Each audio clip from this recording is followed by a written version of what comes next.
Um, all right, so we're getting ready to start on our first speech. But before you can even start doing anything, you have to have a topic. So how do you choose? How do you decide what to talk about? Well, consider what you already know, because remember I said keep it simple. Make it as easy for yourself as you can. Starting with what you already know is a big step in that direction. Don't take on more than you can handle by introducing new things into your life. Start with something you know. But would the audience also be interested in it? You know more than one thing.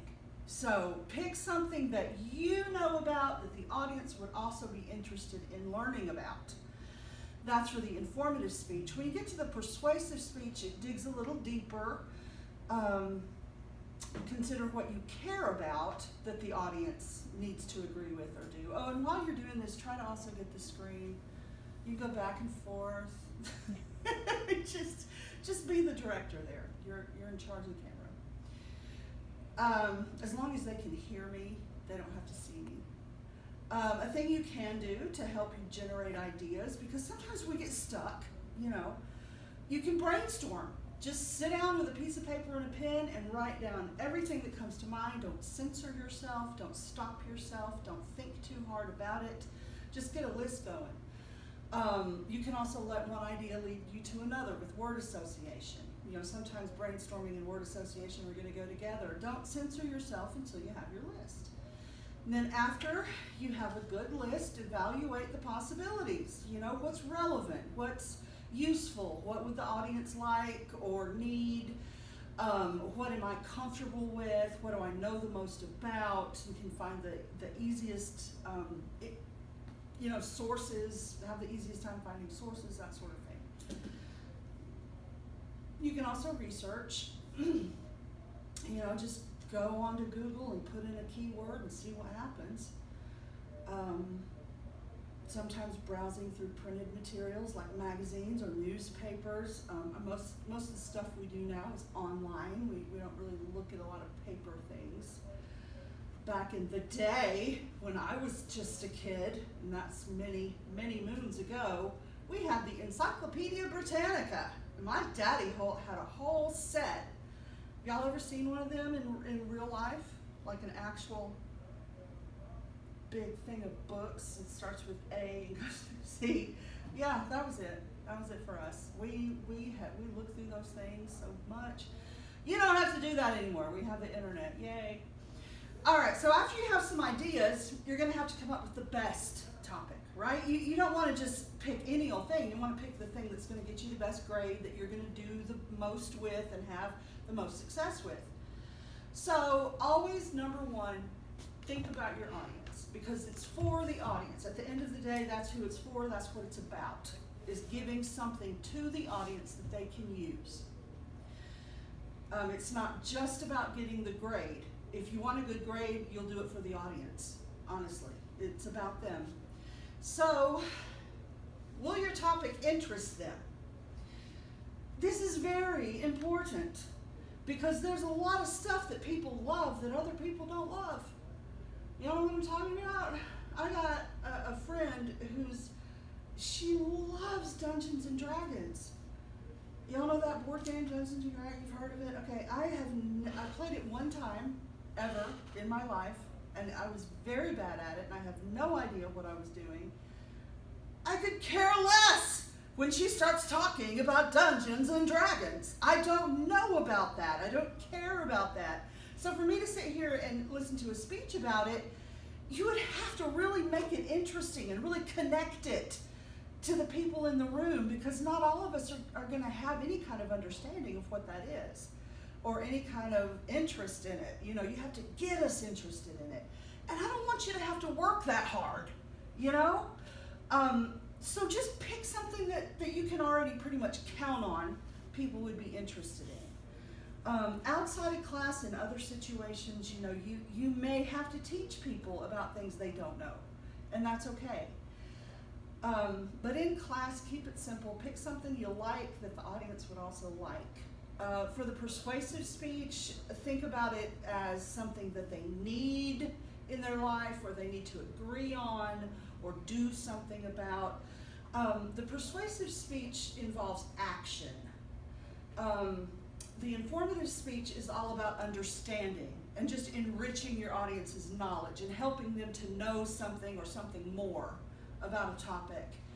The persuasive speech, you want them to believe what you're saying. You want them to go beyond understanding and agree with it and make it into their life and make choices about the topic. Usually in here, the persuasive speech, when we do it as a group, you choose a problem, just any old problem, and then you offer a solution. And that's persuasion. Here's the problem, here's what we do about it. You give us a solution and you convince us to agree with that solution or to take steps to implement that solution.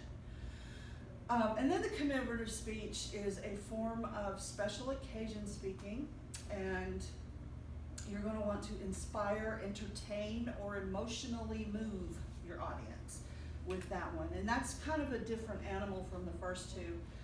So we'll talk more about that when we get to that. I'm going to talk a lot about these two today, informative and persuasive. Consider yourself. Does the topic interest you? Do you have personal experience with it? Are you already familiar with it? It helps a lot if all those answers are yes. It helps a whole lot if you're already interested, already connected to it, already familiar with it. So pick something good for you too. While yes, it's about the audience after you're all done, you're not going to do a good job with it if you don't have your own connection to the topic. So you need to choose a topic that you are familiar with and connected to and maybe have personal experience with.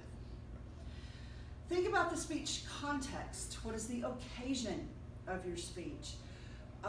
When and where is your speech taking place? In here, all that's given to you. Well, we're going to be in this room, and the occasion of the speech is we're doing an informative speech for a grade. Okay. Outside of class, you may have to ask, okay, why did you invite me to speak? What are you looking for from me? What does your audience need from me or want from me? If it's another class that you're doing a speech in, what's the assignment? What kind of research do you want from me? How much time are you giving me to get this ready and prepare? And then how much time do you have to deliver the speech? The last one is a really big thing. In here, I give you 4 to 7 minutes on the informative speech. That's so short for a speech. It's a little speech. For the persuasive speech, I ask you not to go over 10 minutes. So it can be really any length as long as you don't go over 10. And then for the commemorative speech, you have 2 to 4 minutes. So it's a really little speech. Outside of class, if you're asked to give a speech for an organization or something, they're going to want more than 10 minutes, probably. But they're probably also not going to want 2 hours. And I have known people who, once they get up here, they cannot quit talking. They can't stop. They just keep going. But wait, there's more. No. Stop where you plan to stop. Don't keep adding to it. But outside of class, definitely don't keep your audience sitting there for 2 hours. I've had people come back and tell me, oh, Ms. Phillips, I gave a speech and I spoke for 2 hours. I'm like, are you insane? Your audience was getting up and leaving. I guarantee it. If it was dark and you couldn't see out in there, yeah, they were getting up and leaving. You didn't know. Don't talk forever. Okay, people don't have that long of an attention span. They'll all be looking at their phones by the time 30 minutes is up, usually. Refine your topic. Consider your rhetorical purpose. Informative, know your purpose. It's just to educate your audience, increase their understanding or awareness, not persuade. Do not go to that yet. Don't try to convince us of anything. Your goal is simply to communicate your ideas clearly, not to affect change in your listeners' opinions or behavior. You do get to do that with the persuasive. You do get to be convincing and try and persuade us to adopt a position or a belief or to take an action in support of or in opposition of something. And in this case, you're an advocate, meaning you've chosen your side and you want to bring other people to that side. And your goal will be to motivate your audience to change their opinions, beliefs, and behaviors. Don't take that step in the informative speech. Just keep it to the facts. Here's what the research says. Here's what I want you to know about what the research says, and just keep it factual and help our understanding to grow. Don't try to convince us to do anything or believe anything or feel anything. You know, that if that happens on its own, that's one thing, but don't convince us. And then to mark a special occasion, in here, our brand of special occasion speech is the commemorative speech. And we'll go more in depth on that when we get to it. You're going to choose a person to honor. You're going to honor a person. And it can be entertaining, inspiring, emotionally moving. It depends on who you choose, on how that's going to work. But you can have that in the back of your mind. What person do I admire and really want to tell my audience about, introduce to my audience? All right, we're going to narrow our topic. You can't cover all the aspects of a topic in one speech. You have to decide what to focus on, what part of it to come down on. So, y'all know what whittling is? Y'all from around here know what whittling is? You've seen the old men sitting with a stick and a knife, and they whittle. My papa used to whittle. He would whittle. He whittled a whole wooden spoon set and spatula set, all made out of cedar for my mama. I have those now. They're mine, and I love them. I love them. They're on my counter, and I don't put them in a drawer there. They're right there. You can see them. Whittling. You've got to do that. You've got to take your branch of a topic and take your pocket knife and whittle away at it until you get to the thing that you want to focus on. Because you can't talk about everything in 7 minutes. You have to whittle. You have to get rid of the extra, and just what you're gonna look at specifically. So you got to be really specific. You have to be able to fit the speech in the time limits: 4 to 7 minutes for the informative, 7 to 10 for the persuasive, 2 to 4 for the commemorative. Focus your topic so that the audience stays interested and the speech will be retainable. You want them to walk away with something to remember. And always keep the audience in mind at every stage of speech preparation, because it is about them after you're all finished. It's about what you can give to them to help them somehow in their life. All right, so on every outline, you will put a specific purpose statement. And I'm going to want to know on Monday, March 15th, what your topic and purpose statement are for this speech. So you have about a week and a half. Right?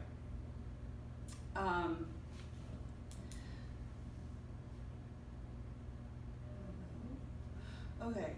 One of the key things is knowing the difference between understand and agree, because we use the word understand in the informative speech for the specific purpose statement. You may or may not use agree in your persuasive speech, but it's still that's the idea that's there. That's the premise that's in the persuasive speech, is that you want your audience to agree. So please know the difference between what understanding is and what agreeing is. I can understand something and not agree with it. In fact, I do that all day long. People have opinions all day long, and I can understand why they have them, but I don't have to agree with them. It's like politics, which please don't ever talk about politics, okay? Let's just not. But just in general, for example, my parents vote differently than I vote. They have a different way of thinking about political things, and so they vote for a certain party that I usually don't vote for. Sometimes I do, sometimes I don't. I understand why they have made that choice. I understand why they think they need to stick with that party. I grew up with them. I get it. It makes sense to me that they do that. but I don't agree with it, I vote the other way. I don't agree with it. I think they really need to open their eyes and come to an understanding on my side. They won't. They haven't. It's never going to happen. No matter what I put on Facebook, right? So I can understand why they vote the way they do, but I don't like the way they vote, so I don't agree with it. Do you see the difference? You can understand something and not like it, not agree with it, not do it yourself. Understand is to perceive the meaning of, grasp the idea of, comprehend. Like, I understand the effects of recreational marijuana usage. I went to a state university. I've seen it. I know what happens, right? I understand the effects of marijuana usage when it's recreational. But to agree would be to have the same views, emotions, etc., and to harmonize an opinion or feeling. And it's a totally different thing to say, I agree that recreational marijuana should be legal in all 50 states. I mean, do you see the difference? I can understand what it does and why medically certain people think it's necessary. And I may or may not agree that it should be legalized. You're not going to know how I feel about that. You can probably guess. But those are different things. So be sure to keep those separate. Don't fall into persuasion in your informative speech. Okay, your specific purpose statement states precisely what you, the speaker, hope to accomplish in your speech. And this goes on your outline. This goes on even if it's on your rough draft. I want to see it even if, I've approved your outline. It still goes on the final outline when you turn it in for your assignment. It goes on the outline, don't leave it off. Make a concise, specific prediction on what you want the audience to agree with or understand or do, whatever your purpose is, whatever your goal for the audience is. We got to put it into the right kind of sentence, though. Here's an example.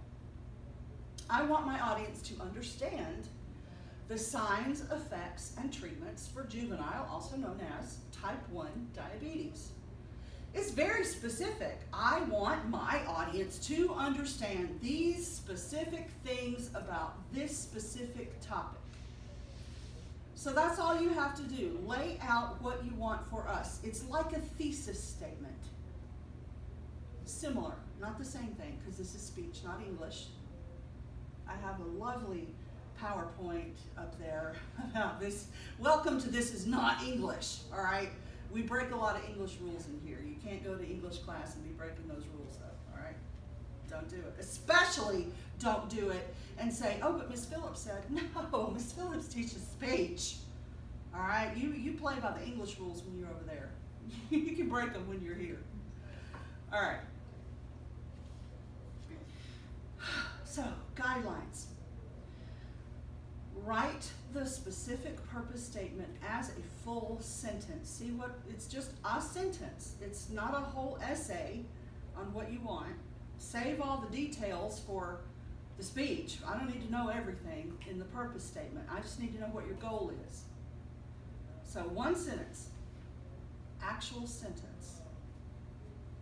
Express it as a statement, not a question. Avoid figurative language, limit it to one distinct idea, and avoid being too vague or general. And we're going to go through each of these individually, so don't think that I'm going too fast, although I probably still am. Write the specific purpose as a full sentence.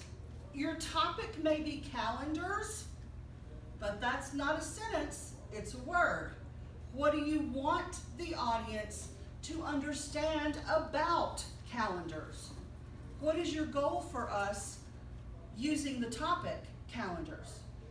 Well, how about I want my audience to understand the 4 major kinds of calendars used in the world today. Oh, well, that could be interesting. I didn't know there were 4. What are you talking about? Desk calendar? Wall calendar? No, that's not what they're talking about. They're getting kind of scientific on us. And that could be interesting. I don't know what all kind of different calendars they have. I'm not talking about what you can shop for, right? I'm talking about like scientific calendars. It's very specific. It doesn't lay out what the 4 kinds are. They're going to do that in the speech. They're just telling us that this is what's coming. We're going to talk about 4 kinds of calendars. I want you to understand that by the end of the speech. Okay. So just real direct. Express the specific purpose as a statement, not a question. Is the U.S. space program necessary? Well, I don't know. It's not my speech. I didn't do the research. This is not something I personally am interested in. You tell me. You tell me if it's necessary. Okay, I want my audience to agree that the U.S. space program provides many important benefits to people here on Earth. Okay, now we're talking. You're for it. You've already answered your question. You think it is necessary and you have reasons why. Okay, great. What kind of speech do you think this is going to be? Informative or persuasive? Say it out loud. Persuasive. Persuasive. Why? Because they're wanting just persuasive. Yeah, they're using persuasive words like agree, important. That's a persuasive word because you think something's important, somebody else might not think it's as important as you do. So that has value, the word importance. That's a persuasive word. Benefits. Benefits is a persuasive word because it takes a side saying, yes, this is beneficial, as opposed to other people who are going to say, no, this is not beneficial, right? Benefits. So when you're using words like agree and important and benefits and stuff like that, or right or wrong, good, bad, you know, those obvious ones, it's probably persuasive because they're taking something and attaching a value to it. They're valuing the U.S. space program here by telling us there are important benefits. All right, so this is definitely going to be persuasive. You could still do an informative speech. I want my audience to understand some basics about the U.S. space program, and that would be totally different. But this one's persuasive, the way it's written. Avoid figurative language in the specific purpose statement. To inform my audience that yoga is super cool. Okay, what do you mean by super cool? What is that? Super cool can be anything to a number of different people. Also, it's not a sentence. They're starting with the infinitive. It's I want my audience to understand what specifically about yoga. Not that it's super cool. That's obviously something that you would want us to agree on. That's going to be persuasive. Be specific. I want my audience to understand how yoga can be used to improve a person's health. What kind of speech is that going to be? Informative, yes. It uses the word understand, but it also doesn't use persuasive terms here. It just says yoga can be used to improve a person's health. It doesn't say should be used, needs to be used. That's making it persuasive. This is just, here is some evidence of people who have had improvement in their life because of yoga. Here, make up your own mind about it. Don't tell us how to feel or think about it. Just give us the facts and let us decide. Be informative. Limit the specific purpose to one distinct idea. To persuade my audience to become literacy tutors and to donate time to the Special Olympics. Are you kidding me? How much time do you think one person has? I'm probably not going to be convinced to do either one of those right now with the stuff that I have going on in my life. I don't know about you. You need to pick one. Those are two totally different things. Pick one.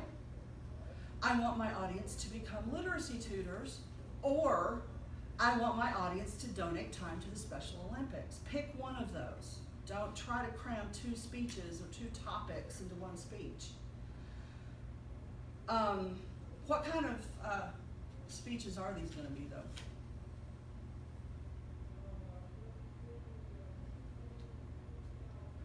Persuasive. They're asking us to do something. Become literacy tutors. Donate time to the Special Olympics. That's going to take some persuasion. People aren't just going to go, yeah, sure. We're going to want to know why we ought to. And so that's going to take persuasion. Be sure the specific purpose is not too vague or general. I want to inform my audience about the Civil War. Oh, great. Somebody go ask Billy Day how long the Civil War was. He's going to say 4+ years. You're going to tell us about 4 years of American history in 4 to 7 minutes? What? No, that is too vague. It is too general. You can talk about something within the big topic of the Civil War without telling us all about the whole entire Civil War. Are you crazy? Also, it's not phrased right.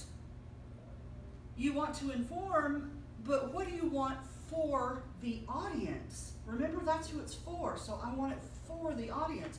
I want my audience to understand what specifically about the Civil War. How about the role of African American soldiers in the Civil War? Did you know that African Americans fought on both sides for the Union and for the Confederacy? There were people who owned slaves who put them in the war and said, you know, if you'll fight, I'll give you your freedom. And so they did. Some of them ran off and joined the Union, probably more of them. But this is also, to be clear, an informative speech because you're just telling us about the roles they played, what they did. You're not taking an attitude or a belief. You're not trying to convince us that the Civil War could not have been won by the Union without the help of African American soldiers. That's going to be persuasive. So just keep it up to understanding what simple thing you want us to understand.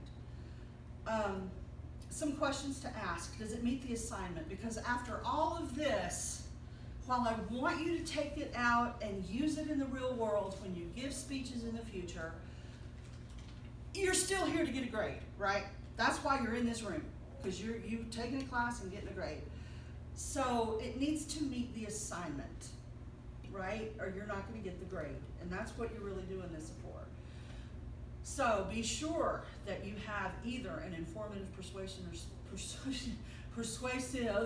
or special occasion speech. Just depends, on what your assignment is. Outside of class, you may get a lot of more leeway with it, get some freedom deciding. But in here, I tell you what I want. Can I accomplish my purpose in the time allotted? No speech should exceed 10 minutes. In other places, for other situations, ask some questions and plan accordingly. Whoever invited you to give the speech, how much time do you want me to spend up there? Probably not 2 hours. Probably not 7 minutes either. How long you want me to talk for, and plan for that. Have it ready for that. Yes. Is the purpose relevant to my audience? Okay, we live in Alabama, right? Give us something we can use. Why would you take 10 minutes to persuade us that John Smith is the best candidate for the governor of Utah? Most of us probably couldn't find Utah on the map unless it says it on the state. This is Utah. I think it's the one with the little, that might be Idaho. I don't know. It's over there. It's in the west. We don't vote in Utah. Tell us what we need to do in Alabama. Who can we vote for here? Although please don't do political, because thank God we're not in a political year. All that's over. It's over. So don't be talking politics. You're not going to convince me of anything anyway. All right. Is the purpose too trivial? You can make something too simple. Now, I have asked you to make it simple, right? I want you to keep it easy and simple, but not to the point where we're rolling our eyes. Like, I can't believe you're taking 4 minutes to tell us how to operate the hand sanitizer dispenser. How old do you think we are? We don't need a lesson in that. I mean, and if you do, I don't know if you should be in college right now. Go stand in the hallway and find a dispenser. They're all over, and figure it out. It's a hand sanitizer dispenser. I've had people before, though, who, for their informative speech, I want my audience to understand how to make a peanut butter and jelly sandwich. If you got this far in life and don't know how to make a peanut butter and jelly sandwich, you can probably figure it out on your own. Peanut butter, jelly, bread, sandwich. You know? And I had to tell him, no, you're talking to grown people. You know, y'all might still live at home, but you're in college. You're grown. You ain't got to tell us how. Another person, I want my audience to understand how to tie their shoelaces. Because we're 4. No, because why would you spend time trying to teach us how to do something that if we don't know by now, we're probably doing okay without? We don't have to know that at this point in our life. Make it relevant, not too trivial. But on the other hand, don't make it too technical. Remember who your teacher is. I am not a technologically advanced person. Please don't come in here and say, I want my audience to understand how to translate English into mathematical expressions as coded for computerized languages. No, what I'm going to do is beat my head against the wall. That's what I'll do. You give your speech on that, and I'll be back here giving myself. I would rather do that. I would rather go lay in the road and let cars run over me than hear a speech about this, because no, I can't. I don't have what it takes to understand that. And I know that I'm talking to a bunch of people who probably already know how to code, or you've grown up with computers. But it's still hard stuff. Translating that, oh my, and I had a guy come in once and he was like, I can do it. I'll teach her how. 4 to 7 minute speech. People take whole entire classes on this stuff, right? And there's levels to it. But he's going to come in here and teach. Everybody in the room turned around and looked at me like, is she going to be okay? Is she really going to bash her head into the wall? I didn't, okay? But that was silly. There's no way we can learn that in 7 minutes if we don't have any idea of what you're talking about. So some things are just too technical, some things are just too trivial. Find a happy medium, make it work for you and your audience. And it is okay to keep it simple. I like it to be simple. You don't have to impress me, you don't have to impress the audience. You just have to do your assignment to the best of your ability. Refer back to the stuff on Canvas. All this is on Canvas. That's where I pulled it off from to show it right now in class. So go look over it again. Make sure you get it. Ask questions if you have any. You may not have any right now. You may come up with some though. What's next?